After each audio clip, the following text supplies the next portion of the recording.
He talked about his time with the Nets, but he also focused on his bright future with the Suns. Take a listen. I think we got all the pieces to be successful. We got guys that experience what it's like to play in that final round.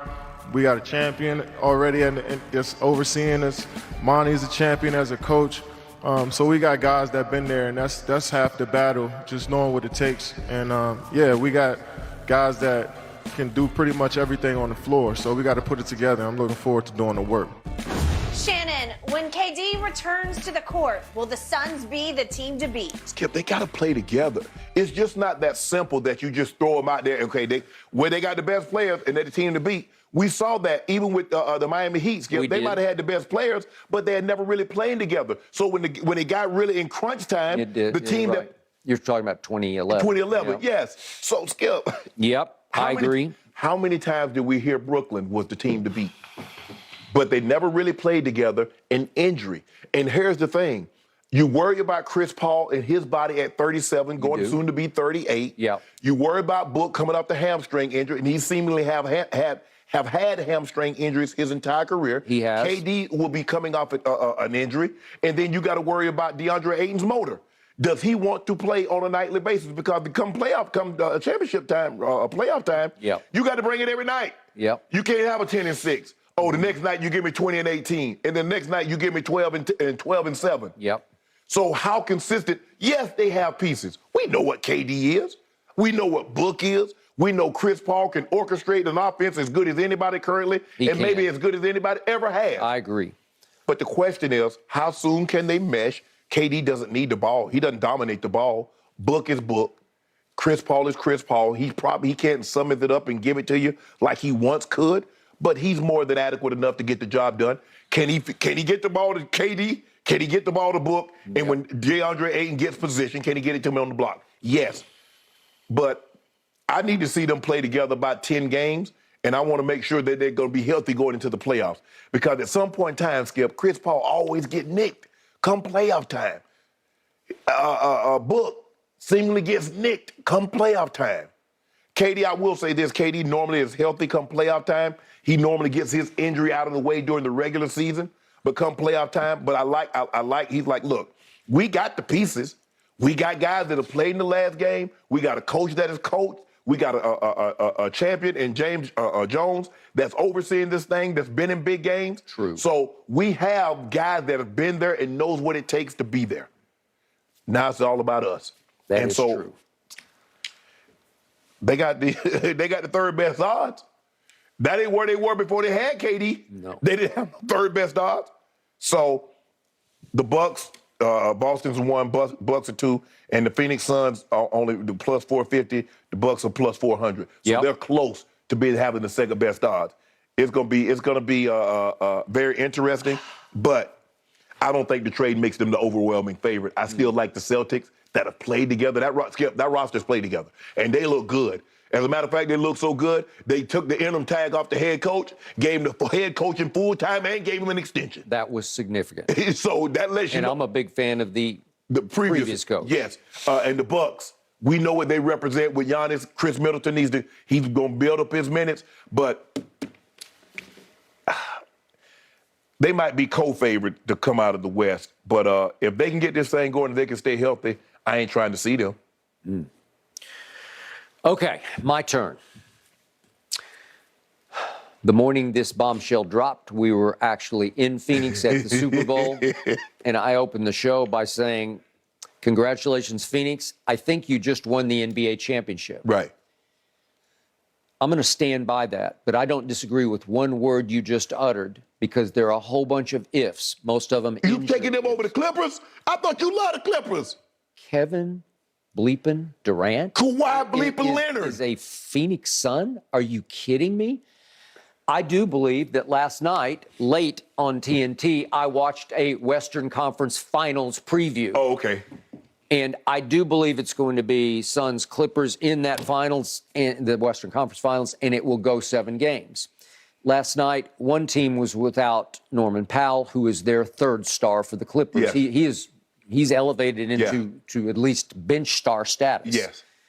He might be the sixth man of the year now that Russ has kind of faded into the background for the moment. We're going to get to that in a few minutes because somehow the Clippers are actually pursuing Russ, which is, if that happens, I'm completely out on the Clippers. I'm out. And they're looking at him as a starter, too. That's what it's the only way he's going to sign with them. He's holding all the cards now. That's what they say. The other team last night did lose, but it was without Kevin Bleepin Durant. Right. So the first point I want to make to you is I have closely observed Kevin for years and years since he was at the University of Texas. He is simply the thinnest skinned superstar I have ever closely observed. That part I don't love about him. I don't love it that on Twitter he had burner accounts. You're so far above that. You're going to stoop to burner accounts to defend yourself anonymously on Twitter. You're kidding. Right. You are Kevin Bleepin Durant. Well, yesterday he was. And yesterday, it was actually shocking to me. He embraced the challenge. He just flat out said, we got all the pieces. The previous Kevin wouldn't have said that. He would have been more like what you just said. Well, we got a long way to go, and we got to see if we can get enough games together, and it's going to be hard, and we all have had our injury histories, and he would say things like that. He would qualify. Yes, Skip, you also heard him in that thing. He's like, I understand the pressure. He said the pressure is because I'm one of the best, greatest players all time. He just acknowledged that. I'm one of the best players all time. I was like, wow. He didn't say currently playing. No. He said, I'm one of the best players all time. And he said it matter-of-factly, Yes. like he actually, truly believes that. But he ain't lying. Okay, thank you. He is. Thank you.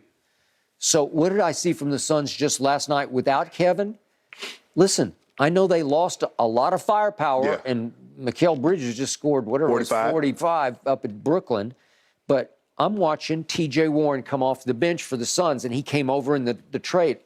I have always liked him. I have always loved Terrence Ross, and he backed out of a deal to go, I think, to Dallas, like a buyout deal, and came to the Suns because I think he wants to hop on the bandwagon and see if he can win a ring. He'll get a lot of wide open shots with KD. You got that. And he came off the bench last night and was lighting it up. That kid Okogie last night, I don't know if you got to watch it, he's just electric. He comes in and he lights up the scoreboard. Right. Okay, so they're not without depth. They're not top-heavy as you know what, as LeBron once said about the Cavaliers. And not only do the Phoenix Suns have a big three, but they should have a big four because, to your point, when DeAndre Ayton, he's got a little bit of AD in him, when he decides, he can dominate. Yes. Okay? I didn't even look at the box score. What did he wind up with last night? It wasn't 18 and 6. Okay, the That ain't 6 is enough. no good. No. Okay, but you know and I know he's capable of 20 and 10 or 12. Yes. Right? And they're going to need that from him going forward. But to your point, you don't always get it. He's feuded, obviously, with Monty Williams. And yet, now that you've got the firepower up above you, maybe it inspires him to rise to the level that he should play at. Right. Yeah. All I know is, as I told you in Phoenix, the reason they fit together is that the egos fit together. Yeah. Nobody is that ball dominant. Book is shooting dominant, but he's not a get out of my way and let me go solo over here. Well, Skip, here's the thing.